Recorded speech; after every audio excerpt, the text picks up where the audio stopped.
Dampak bencana yaitu Tapanuli Tengah. Untuk mengetahui perkembangan terbaru, kita tergabung dengan produser lapangan CNN Indonesia dan juga juru kamera Evan Askam. Ada Adi Dwinanda saat ini berada di perbatasan Tapanuli Tengah dan juga Tapanuli Selatan. Adi, selamat siang. Adi, satu pekan lebih kondisi yang Anda dapatkan terkait dengan penanganan, kemudian yang paling penting distribusi bantuan bagi warga yang terdampak bencana di lokasi Anda berada. Bagaimana, Adi?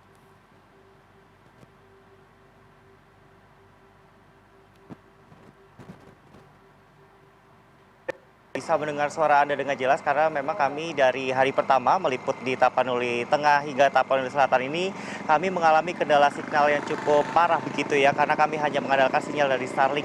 Dan kalau tadi Anda bertanya bagaimana kondisi saat ini, memang saat ini saya tengah berada di kawasan Desa Anggoli yang merupakan titik perbatasan antara Tapanuli Tengah dan juga Tapanuli Selatan.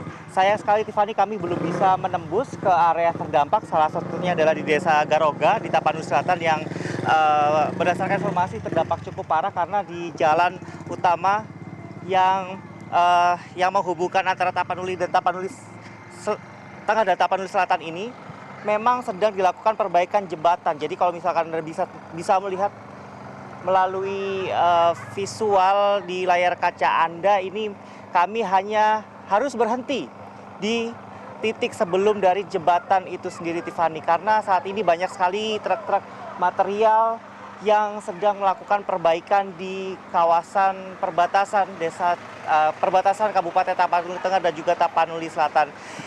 Dan untuk kondisinya, Tiffany, kami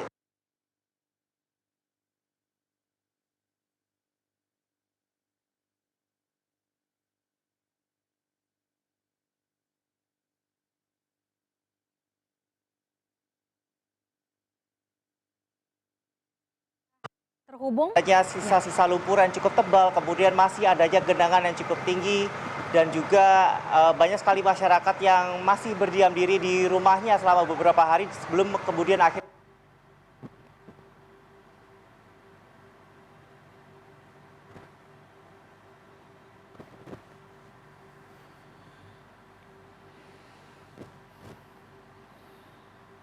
Adi?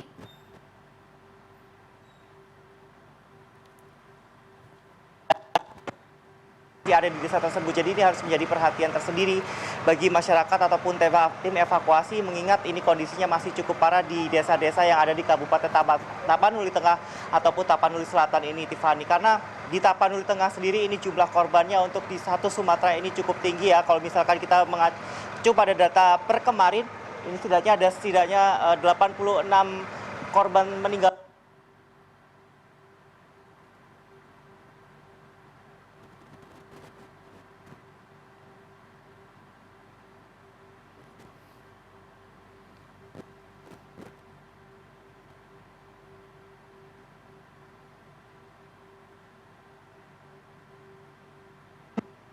longsoran tanah begitu ya di lintas jalur Sumatera tersebut yang cukup banyak dan masih belum dilakukan proses pembersihan.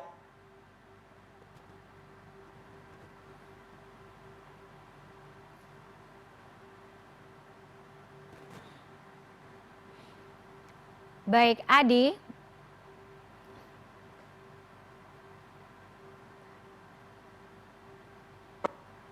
Jam perjalanan, Tiffany. Baik, Adi, singkat saja, informasi yang Anda dapatkan, masih berapa banyak wilayah atau desa di Tapanuli Tengah atau di perbatasan ini yang masih terisolir, kemudian bagaimana dengan adanya distribusi bantuan yang terhambat dengan terputusnya akses yang masih sulit untuk ditembus, kemudian bagaimana warga mencukupi atau mendapatkan kebutuhan pokok sehari-hari, logistiknya seperti apa? Iya, Tiffany, betul sekali. Kalau berdasarkan informasi yang kami terima, setidaknya masih ada sekitar 12 desa yang masih membutuhkan bantuan begitu ya, karena memang terbatasnya akses atau terputusnya jalan atau jembatan. Dan salah satu cara untuk bagaimana mereka kemudian bertahan hidup, karena kami kemarin juga sempat melakukan wawancara, adalah mengandalkan stok-stok pangan yang mereka punya. Karena mayoritas masyarakat yang ada di Tapanuli Tengah ini berprofesi sebagai petani, sehingga mereka masih mempunyai cadangan stok-stok pangan seperti beras. Tapi itulah yang mereka punya saat ini. Mereka tidak tahu sampai kapan stok pangan ini akan bertahan, tapi mereka kemarin mengatakan bahwa stok pangan ini akan habis dalam 1 atau 2 hari mendatang.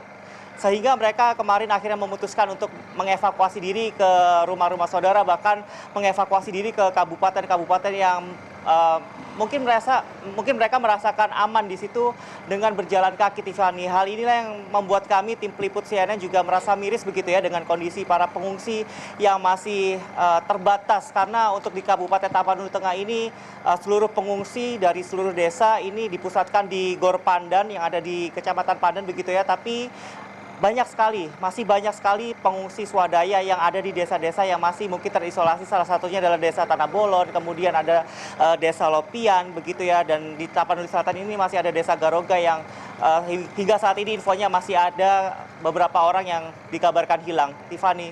Baik, terima kasih Adi Dwinanda dan juga juru kamera Evan Askam. Kita akan update nanti terus bagaimana perkembangan dari lokasi Anda berada. Selamat siang Adi, selamat kembali bertugas, tetap berhati-hati.